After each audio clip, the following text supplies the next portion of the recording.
Mahasiswa baru, dunia baru. Halo, selamat datang kembali di obrolan Batnol Bat Kemasindo. Ngobrol ala orang bener bareng aku, Dia. Kali ini aku kedatangan perwakilan 3 orang dari teman-teman angkatan 2023 nih, yang akan berbagi pengalaman sebagai mahasiswa baru di Prodi Sastra Indonesia. Pertama-tama, boleh dong perkenalan sedikit tentang diri kalian. Halo teman-teman, perkenalkan nama saya Farid Robi Darussalam, bisa dipanggil Robi, saya angkatan dari 2023, saya aslinya dari Solo. Oke, halo teman-teman, nama saya Giovanni Brahmana Siwanata dari Sastra Indonesia, bisa dipanggil Gio juga, dari angkatan 2023, salam kenal.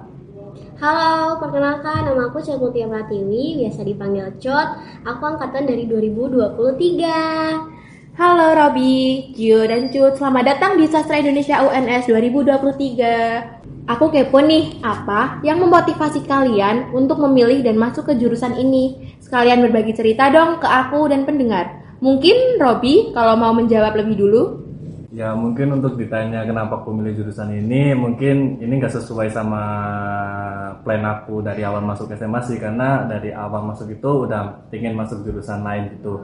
Tetapi waktu itu aku pas itu dapat pengumuman itu SNBP itu dapat eligible itu kan. Nah itu aku sebelumnya itu ini dulu nyari angkatan yang mungkin bisa membantu aku buat masuk ke jurusan yang bisa benar masuk akal buat aku masukin itulah. Nah di situ aku udah ini nih udah mungkin ke apa ya istilahnya ya, mungkin udah kayak tertarik itu sama sastra Indonesia karena aku dari SMP itu udah suka sama dunia sastra ya, mau gak mau aku harus matengin dulu pemikiran aku, terus aku cari dulu referensi untuk di sastra Indonesia itu ada apa aja, dan ya itu mau dengan kemauanku sendiri aku milih jurusan itu dan alhamdulillah aku keterima di SNBP itu. Wow, menarik banget nih. Hal yang memotivasi Robi untuk masuk ke Sastra Indonesia. Kalau Gio atau Cut, apa hal yang memotivasi kalian untuk masuk ke Sastra Indonesia? Mau Cut atau Gio dulu yang menjawab? Silahkan. Kalau aku sendiri, motivasi alasan aku untuk memilih Sastra Indonesia, awalnya sih di luar perencanaanku ya Kak. Cuman kalau aku pikir-pikir, kalau aku lihat dari bakat dan minatku, lebih mengarah ke Sastra Indonesia. Jadi nggak ada salahnya kalau aku milih Sastra Indonesia. Nah, untuk Gio sendiri? Ya, sama seperti Robi ya, mungkin kasusnya hampir sama seperti Robi, ya bedanya aja mungkin di luar rencana juga sih sebenarnya masuk Sastra Indonesia, karena ya orang tua sendiri pun sebenarnya ya nggak pengen juga maksudnya ikut sastra, soalnya kan ada pilihan yang lebih baik ya begitu. Nah tapi setelah saya mengikuti beberapa macam kegiatan yang ada di SMA seperti mengikuti lomba puisi dan semacamnya, saya jadi tertarik di beberapa kosakata yang sukar yang bahkan orang lain itu belum tahu. Nah itu mungkin menjadi salah satu alasan saya untuk masuk ke Sastra Indonesia. Sebenarnya itu bukan karena saya tertarik dengan sastra, mungkin karena keingintahuan saya terhadap kosakata-kosakata yang bahkan orang lain saja belum tentu mengerti, begitu. Di luar rencana semua, dan wow, emang keren-keren ya hal yang memotivasi kalian untuk masuk ke Sastra Indonesia.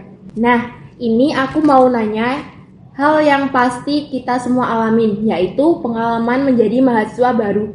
Gimana sih rasanya jadi mahasiswa baru menurut kalian? Boleh dong bagikan pengalaman kalian yang mengesankan setelah jadi maba ini. Oke, mulai dari aku dulu mungkin ya Kak ya.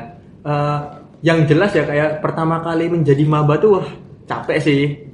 Apalagi kan banyak banget acara kayak PKKMB, kayak ospek segala macam, baik itu dari universitas sendiri maupun dari fakultas. Tapi ya dari lubuk hati yang paling dalam lah, itu kayak ada rasa bangga tersendiri aja. Apalagi kan kalau misalnya ada nyanyiin yel-yel atau mungkin can dari fakultas khusus kita gitu kan, ya tetap aja ada rasa bangga tersendiri, kayak wah senang banget gak sih jadi salah satu anggota keluarga dari salah satu fakultas, begitu Kak kalau dari aku.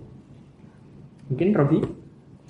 Mungkin kalau dari saya sendiri sama sih seperti Gio, tapi kalau semisal pengalaman saya yang sudah masuk menjadi mahasiswa baru ini, mungkin ada kultur shocknya juga sih, kayak semisal pembelajaran dari dosen atau lingkungan kuliah. Tapi mau gimana lagi, sebisa mungkin saya harus bisa mengikuti alur perkuliahan saya agar saya bisa lulus dengan baik di sini. Mungkin dari itu. Kalau aku sendiri jadi mahasiswa baru itu jadi pengalaman yang cukup berharga ya. Karena sebelumnya juga tuh aku pernah jadi gapir dan pengen banget ngerasa ada di posisi ini. Dan aku nggak akan menyia-nyiakan kesempatan ini gitu. Jadi semua proses yang aku jalani itu ya aku jalani dengan rasa semangat. Dan emang ada culture shock sih. Biasanya kalau jam kosong di waktu SMA kita tetap stay di kelas, mungkin nggak kemana-mana. Cuman kalau di kuliah ternyata kalau jam kosong kita bebas kemana-mana ya, gitu ya. Ya agak berbeda sih. Gitu. Oke, betul. Memang gitu ya. Kalau masih menjadi mahasiswa baru, masih terasa culture shock dan euforianya. Banyak pengalaman baru juga yang didapatkan dari mahasiswa baru. Dari pengalaman menjadi mahasiswa baru, pasti ada dong ya tantangannya. Kayak aku dulu juga yang ngerasain culture shock menjadi mahasiswa baru. Kalau kalian, ada nggak sih tantangan yang dialami? Kalau ada, gimana itu kalian mengatasinya? Kalau aku sih untuk tantangan sendiri sebagai mahasiswa baru tentunya udah ada ya Pak. Dari awal menjadi maba aja itu kita menghadapi yang namanya tugas-tugas ospek yang deadline itu dekat-dekat, walaupun ada yang jauh pun itu merasa terhantui gitu untuk menyelesaikannya gitu. Untuk ngatasin itu sendiri sih harus belajar mulai satset ya Pak gitu ya. Harus ngatasin rasa malesnya sendiri yang mungkin yang biasanya pas SMA tuh kayak mengandalkan jawaban teman atau menunda-nunda, sekarang kayaknya enggak deh, jangan nunda-nunda tugas. Kalau tantangan saya sendiri sih mungkin masalah waktu atau jam kali ya, mungkin karena tuh waktu kuliah waktu SMA itu ini jamnya itu pergantian mapelnya itu ada perbatasan istirahatnya, ada ya jam-jam istirahat gitu. Beda banget sama kuliah yang jam segini cuman dibatasin istirahat 5 menit doang gitu. Jadi untuk mengatasinya tuh harus pinter-pinter ngedisiplinin membagi waktu gitulah Kak. Ya kalau dari aku sendiri sih paling ya masalahnya itu cuma ada di ini ya Kak ya, di adaptasi, apalagi kayak interaksi dengan teman-teman antar fakultas aja. Kan maksudnya kita sudah masuk ke dunia perkuliahan itu udah jelas banget kita bertemu dengan teman-teman yang nggak ecek-ecek lagi. Ada banyak juga yang maksudnya pengetahuan ataupun skill mereka itu yang lebih dari kita gitu loh. Dan di situ mungkin benar-benar bikin kita minder sendiri gitu loh Kak. Nah kayak gimana ya, kayak bisa nggak sih aku berteman dengan mereka gitu yang kelasnya bahkan lebih tinggi dari aku gitu loh. Nah cara aku menyelesaikan tantangan itu sendiri ya mau nggak mau kan kita harus memacu diri kita sendiri untuk menjadi bukan yang terbaik tapi lebih baik lagi dari sebelumnya Kak. Begitu sih kalau aku. Nah, manajemen waktu dan adaptasi pasti menjadi tantangan dari semua mahasiswa baru, sehingga kita dapat mendisiplinkan waktu dan memacu diri kita menjadi lebih baik lagi. Karena sudah di penghujung obrolan, dari teman-teman boleh dong memberikan ucapan penutup, misal memberikan pesan kesan atau hal lain yang mau disampaikan. Ada satu pesan sih untuk para pendengar.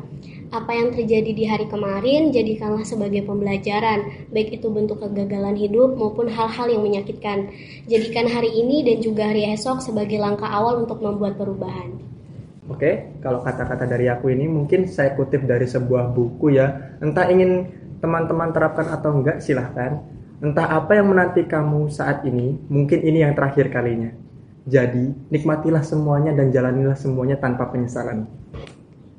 Mungkin dari kata kesan-kesan aku sendiri, mungkin untuk para maba-maba atau mahasiswa lain tetap semangat dan jangan putus asa, atau ya intinya tetap semangat lah. Apabila ada suatu kegagalan, mungkin jangan dijadiin kegagalan itu sebagai tolak ukur kalian untuk nggak bisa ngelakuin apa gitulah. Intinya tetap berjuang, karena seperti kata Agus Nur, yaitu jangan melihat hujan dari apa yang jatuh, tapi apa yang akan tumbuh. Keren banget ya buat teman-teman kita kali ini. Oke, terima kasih ya buat Robi, Gio, dan Cut sudah meluangkan waktunya buat berbagi cerita ke aku dan pendengar lainnya. Terima kasih sudah mendengarkan obrolan kita kali ini. Semoga bermanfaat dan aku dia. Dah.